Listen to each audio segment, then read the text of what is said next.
Welcome to Telecom Dog, where we're all about travel, tech, and talk.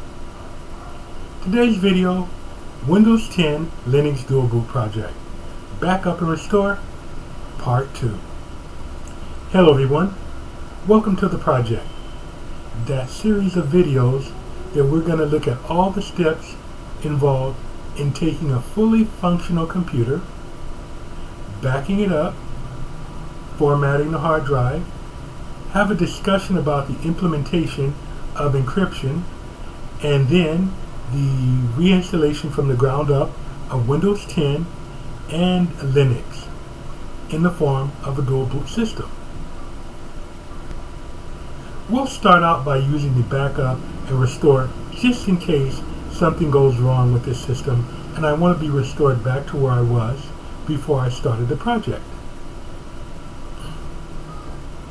Before we get started, don't forget to subscribe. That's the way you thank us for all the hard work of making these videos. So here we go. If you saw part 1 of this video, then you were able to see what it looks like to start up and boot a dual boot system. It would have been this system here. And so next, we're going to start with backup. There are two forms of backup basically. There's the backup via copy and paste and the backup via copy with restore command. First, let's have a look at what the backup via copy and paste looks like.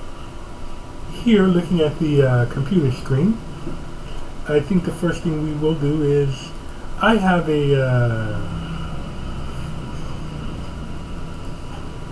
passport thumb drive attached to this computer. Here it is, and I'm going to use the folder right here called 1A/demonstration. I'll open that folder, I'll minimize here, and then I'm just going to find a file, maybe this file right here, the script2 backup, the red PDF folder, or excuse me, the red PDF file, and I'm going to right click, copy, and then go over to the folder, and I'll just click on the paste button.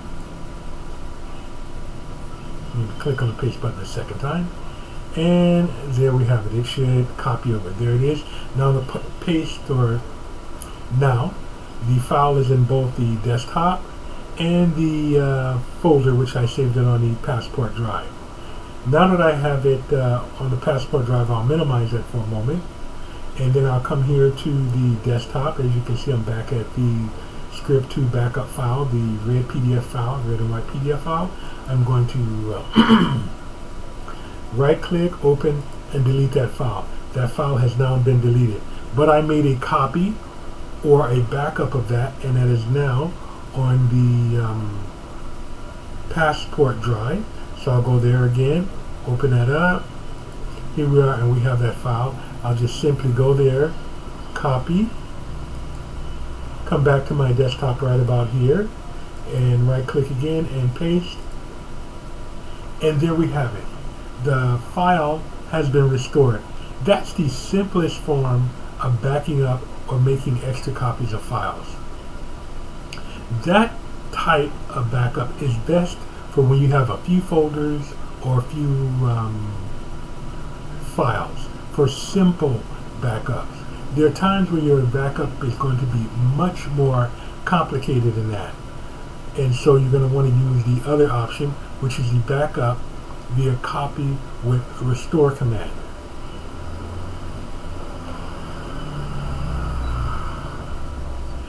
The reasons that you would prefer the second method, the backup with restore command, is using the first if you use the first style, the copy with copy paste, you have to know where the files are that you're copying. They have to be visible. And what I mean visibly is sometimes files are made invisible so that you can't see them, or your access to them is restricted via some high-level commands. And so just doing a copy you wouldn't be able to copy those files. Here's another example. Because I've done this process before, I know that some files are invisible. For example, I have a program that I use, an email program called Thunderbird, and the data files and settings are kept in an invisible format, and they don't normally grant me access to them. So what I need to do is go to the command box here, bottom left hand corner, type in %, %. We'll go into what that percentage sign means in another video. But what it does in short is it makes the invisible files on a computer visible to me so that I can manipulate them, or in this particular case, so that I can copy them. I'm going to double click here where it says App Data, and now I've opened another window. I'll go down to a folder where it says Thunderbird. That is the email program that I use. And what I'm looking for is in this folder, the one that says Profiles. I'm simply going to right click that, copy that demonstration. There I am. I will right click and then I will paste. And there you have it, the files that contain all of my previous emails, plus my settings, plus my passwords.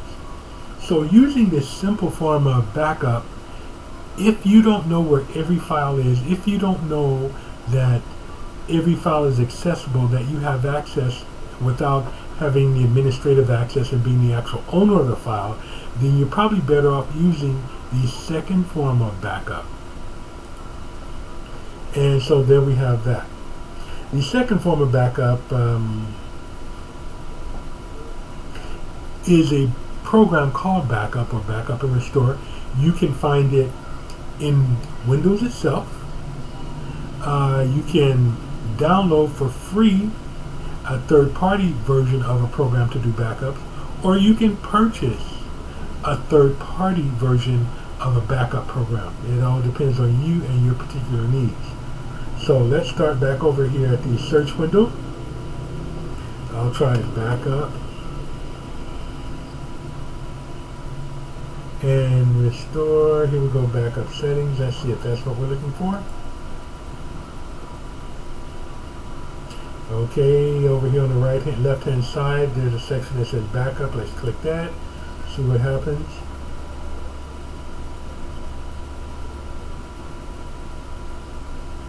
I'll check Add Drive. I'll see that my passport is attached. My passport has been attached. There it is.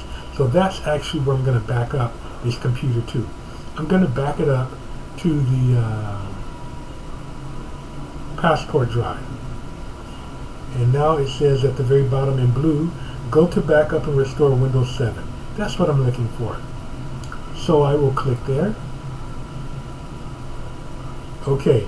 I'm giving the option of create a system image, and that's actually what I'm looking for. So I'll click there. It's simply asking for my password, so I'll stick in a password.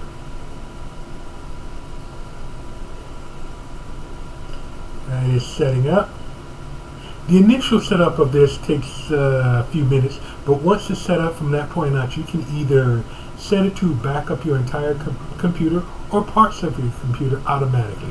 It can do it every day, every other day. You can do a full backup. It can do an incremental backup, which is a backup of everything that has changed since your last backup. Okay, there we have it. It's populated.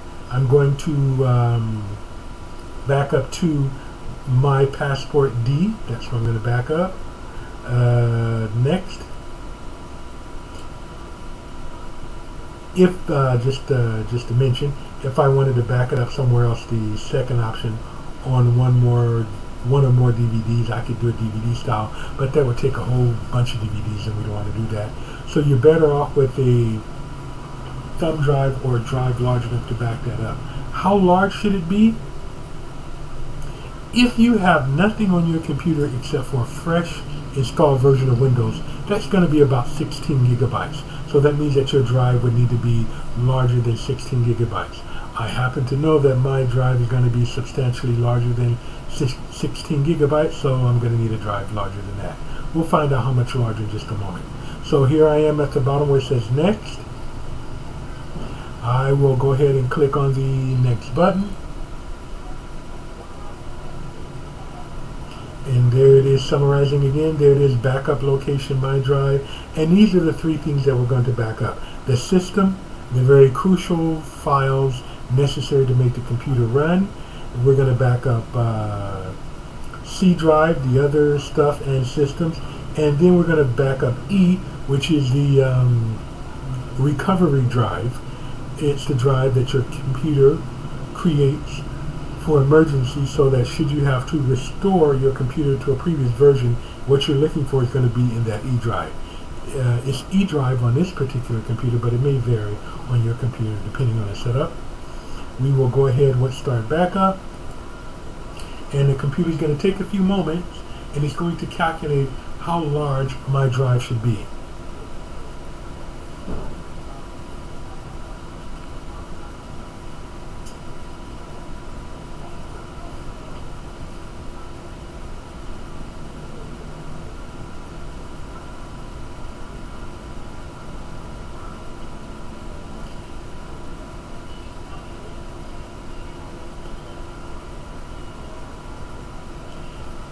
While we're waiting on that, I will talk about a couple things.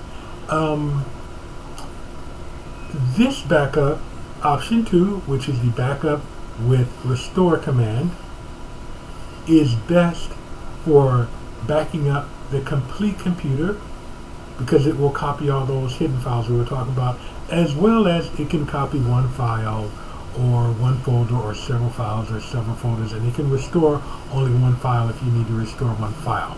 You have that option. Like I say, the setup is takes a few minutes extra, but once it's on there, it can be automatic, or at the very least, you need to press the button 3 times, and then you can restore what's there. The great thing about this, when you back up the entire computer, is not only does it save your Windows 10, but it saves all your data. It saves your pictures. It saves all the documents you created. It saves all the settings that you have programmed into the computer. When you set your computer up at home, you might be asked to put in your password for your network. This backup form will remember that and install that back on your computer, whereas the first backup command won't do that. So if you use backup and then you happen to restore your computer using the first form of backup, which is backup copy paste, then you will manually have to put back in all your network settings and any other passwords you have, plus any other customized programming you've done. By customized programming, I mean things like when you first set up a computer, it asks you for your name, and you have to put accounts in there and all the kind of stuff, and all that you will have to do manually if you use the first format of backup. So this second form, backup with restore, using the Windows version of backup or the third-party backup, is much more complete. It, like I said, is automated, and it saves you everything.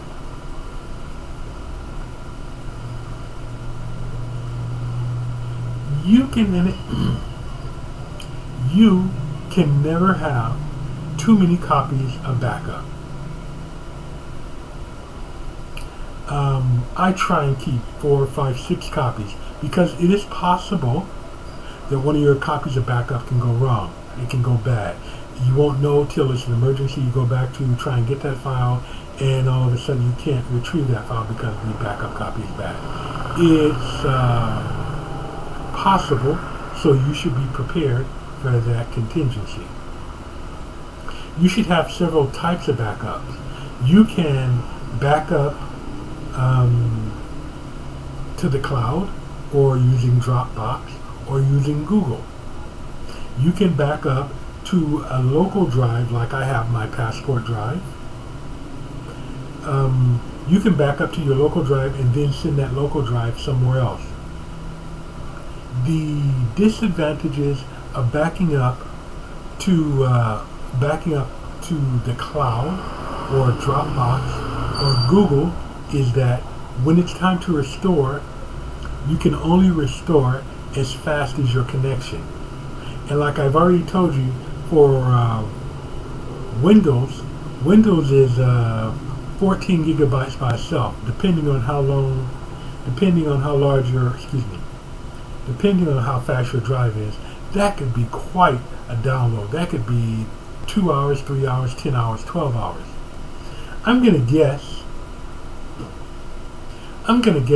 that my backup here is probably 100 gigabytes. So that would probably take a day or two to restore from the cloud.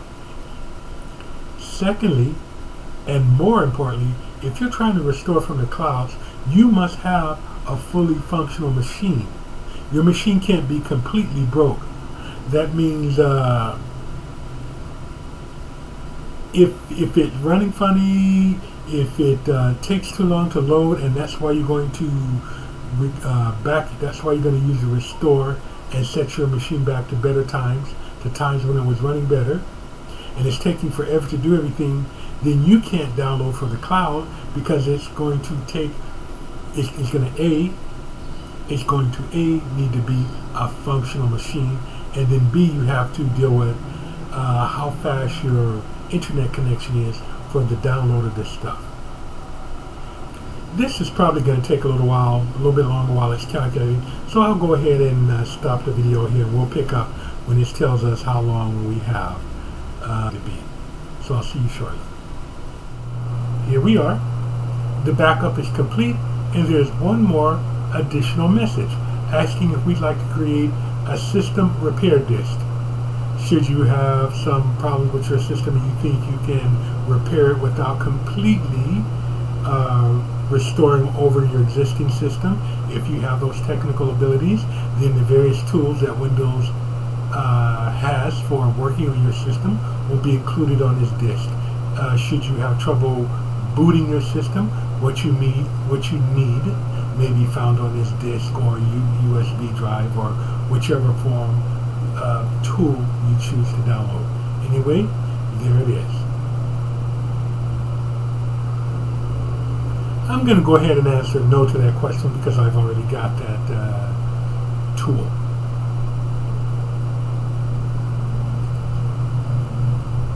Once again, backup is complete.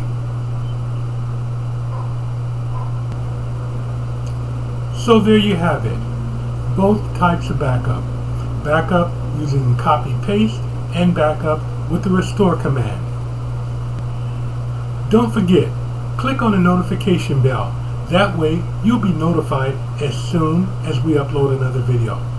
We try and upload several videos a week, and we want you to have access to them as soon as they're available.